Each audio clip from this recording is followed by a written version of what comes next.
আপনারা সবাই কেমন আছেন? আই হোপ আপনারা সবাই ভালো আছেন। ইনশাআল্লাহ আপনাদের দোয়ায় আমরা সবাই ভালো আছি। আজকের ব্লগটা হচ্ছে খুবই একটা ইন্টারেস্টিং ব্লগ। আপনারা হয়তো থাম্বনেল দেখেই বুঝে গেছেন। সো ভিডিওটা স্কিপ না করে দেখতে থাকুন। সো আজ হচ্ছে আমরা যাব বাবুর জন্য মার্কেটিং করতে। মার্কেটিং বলতে তেমন কিছু না, বাবুর জন্য কিছু সামারের কাপড় কিনবো, তাই ভাবলাম একটু বেড়ে ওটা ওর পাপ্পা নিয়ে আসতে পারেন, কিন্তু আমার হঠাৎ যেতে ইচ্ছে করলো তাই আমিও চলে যাচ্ছি। বন্ধুরা, আমরা সকালে নাস্তা করে বেরোইনি, তাই আমরা এখানে পুরি খাচ্ছিলাম, মানে নাস্তা করছিলাম। তারপর দেখো আমার হাজব্যান্ড চা খেতে বসেছিলেন, তখনই আমার বাবুর মাসিটা ভিডিও কল করেছিল যে বাবুকে দেখবে, তাই বাবু কীরকমভাবে দেখাচ্ছে ফোনের দিকে দেখুন। তারপর আমাদের খাওয়া শেষ করে আমরা চলে এলাম এইদিকে বাবুর কাপড়ের দোকানে, যেখানে অনলি বাচ্চাদের কাপড় পাওয়া যায়, ছেলে এবং মেয়ে। এরপর দেখুন আপনাদের ভাইয়া কী করছেন, এদিকে বাবুর কাপড়টা নিয়ে সেলসম্যানের মতো আমাকে দেখাচ্ছেন, বলছেন কোনটা হবে কোনটা না। আমি বাবু বলছিলাম এটা হয়তো বড় হয়ে যেতে পারে, বা ওর বাবুর পাপা বলছিলেন যে পরেও পড়তে পারবে, যে বড় হয়ে গেলে, ছোটো হয়ে গেলে তো আর পড়তে পারবে না, তাই একটু বড় নেওয়া ভালো, যেহেতু এখন সামারের সময়। তাই তারপর দেখুন আমি এখানে বাবু ঘুমিয়ে গেছিলো, বাবুকে নিয়ে চেয়ারে বসে বা একটু ভিডিও করছিলাম। তারপর চলে এলাম আমরা রুমে এসে দেখো এখানে আমার হাজব্যান্ড বাসন ধুচ্ছেন আর ভাই সবজিগুলো জায়গা মতো রাখছে। ওরা যেহেতু কাপড় নেই গায়ে, তাই আমি ওদেরকে মাস্ক কাপড়ই রেখেছি। তারপর আমি এদিকে দেখো বাবুকে নিয়ে একটু মজা করছিলাম, বাবু কান্না করছিল, তাই বাবুকে নিয়ে বাইরে এলাম বা হাওয়া খেতে, কারণ গরমের মধ্যে অনেক গরম গাইস, কি বলবো, চেন্নাইতে অনেক গরম। চেন্নাইয়ের গরম যে একবার সহ্য করে নিয়েছে বা স্বভাব হয়ে গেছে যার, সে তো চেন্নাইতে থাকতে পেরেছি, আর যে পারেনি তো তার আর চেন্নাইতে থাকা হয়নি গাইস, কি বলবো, এত গরম। তারপর দেখো আমি বাবুকে নিয়ে, বাবু ঠান্ডা হলো, কান্না থামালো, তারপরে আমি বাবুকে নিয়ে ঘরে এলাম। ঘরে এসে ভাবলাম বাবুর সাথে খেলার চলে ওকে একটু এক্সারসাইজ করাই, কারণ সকালে এক্সারসাইজ ভালো মতো করানো হয়নি, ঘুম থেকে উঠতে লেট হয়ে গেছে। তাই বাবু আমার আঙ্গুলটা ধরছিল বারবার।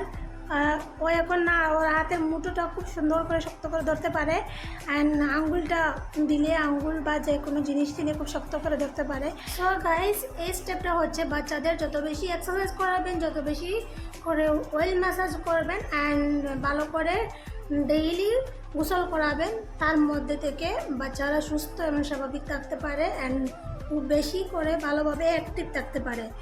আপনারা আপনাদের বেবিদেরকে খুব ভালোভাবে কেয়ার করুন, অ্যান্ড আমার বাবুর জন্য আপনারা সবাই দোয়া করবেন, যাতে আমার বাবুটা আরও ভালো থাকতে পারে, আর আমি আমার বাবুটাকে যাতে আরও ভালো করে, আরও বেশি করে কেয়ার করতে পারি, তার জন্য।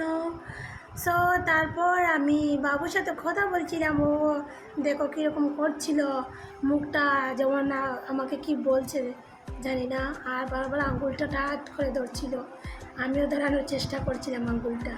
দেখো আমি ওর সাথে কথা বলছিলাম, ও হয়তো চাইছে আমার সাথে কথা বলতে, কিন্তু হয়তো পারছে না। অ্যাকচুয়ালি এভাবে কথা বলানো ঠিকই না। তারপর দেখো আমি বাবুর পাউটা এরকম করছিলাম, এরকম করার ফলে কি হয়, বাচ্চাদের পেটে যদি গ্যাস থাকে তাহলে গ্যাসটা বের হয়ে যায়। এরকম করা বাচ্চাদের জন্য, পাটা এভাবে এক্সারসাইজ করানো খুব ভালো বাচ্চাদের পেটের জন্য। বাচ্চাদের পেটে অনেক সময় গ্যাস হয়ে থাকে, যারা যখন দুধ খাওয়াবেন, দুধ খাওয়ানোর পর বাচ্চাদেরকে ডেকুর তোলাবেন, ডেকুর না তুললে বাচ্চাদের পেটে সবসময় গ্যাস থাকে।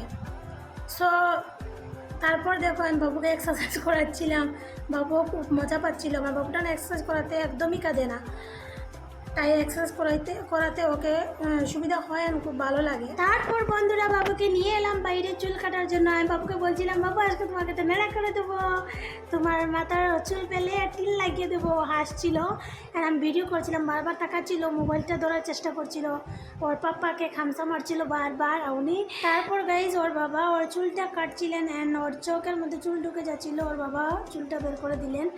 অ্যান্ড গাইজ আপনারা বলবেন হয়তো আমরা লেজার দিয়ে কেন বাবুর চুল কাটছি, তার কারণ গাইজ প্রথমে বাবুকে নাপিত চুল কেটে দিয়েছিল, অ্যান্ড সেকেন্ড টাইম আমরা কাটছি, কারণ আমরা আগে কোনো দিন বাচ্চাদের চুল কাটিনি, আমিও কাটিনি, আর আমার হাজব্যান্ডও কাটেনি, তাই একটু ভয় লাগছিল, তাই গাইজ লেজার ইউজ করছি আমরা।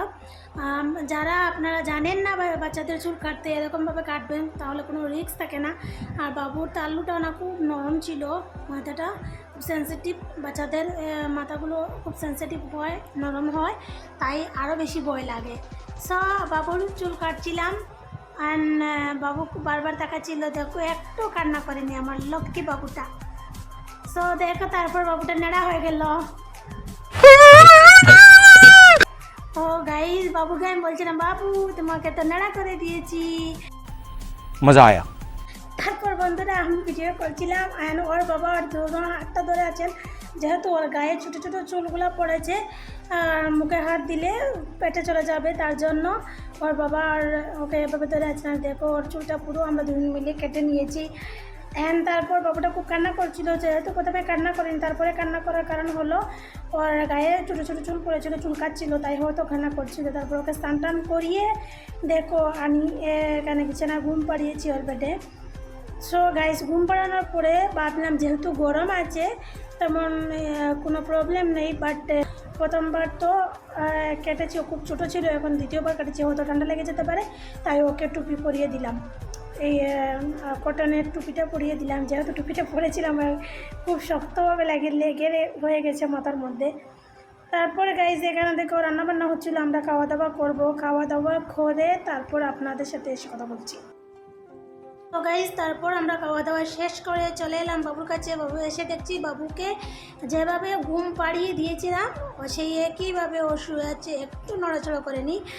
অ্যান্ড ওর এভাবে ঘুমানোর একটা ট্রিক্স আছে গাইস, সেটা হচ্ছে গোসলের মধ্যে। আমি বাবুকে যত বেশি বলতে একটু টান গরম জল দিয়ে ওকে যদি গোসল করাই দিই তাহলে ও একটু বেশি ঘুমায় আর কি। যদি একটু কম জলটা গরম করি তাহলে একটু কমই ঘুমায়। অ্যান্ড আমি ওকে ম্যাক্সিমাম টাইমই টান গরম জল দিয়ে গোসল করাই, তাই জন্য ও একটু বেশি ঘুমায়। তারপর দেখো ও কীভাবে এক চোখ খুলে তাকাচ্ছিল, অ্যান্ড আমি যে ভিডিও করছিলাম দেখে, তাই আমি ওর চোখটা বন্ধ করে দিলাম। তো বন্ধুরা আজকে আমি ভিডিওটা এখানেই অফ করছি।